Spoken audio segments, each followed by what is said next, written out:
You rely on people to buy your shoes in order for Toms to be able to give away. Are people more willing to give when they get?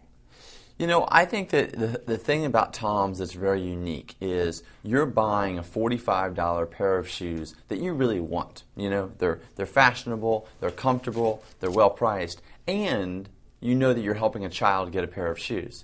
So it's not like you're just being asked to write a check. You know, because that sometimes after a while gets old and people start to want to, you know, what am I going to get in return? But the nice thing is with Toms is you actually get something you want that you might not buy for $45 anyways, and then the giving is like the cherry on top. Why shoes?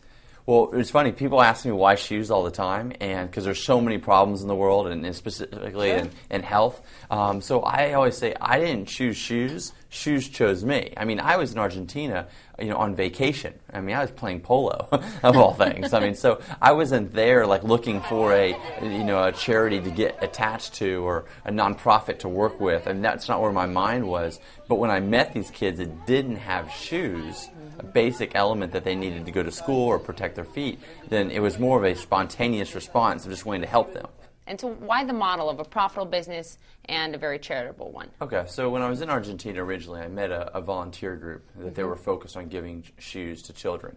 And when I went with them and saw what they were doing, it touched me in an emotional way, and I wanted to help them give more shoes.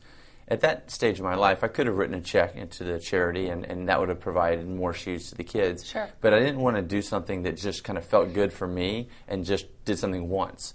I realized after seeing these kids need the shoes that they need shoes again and again and again. Kids' feet grow quickly.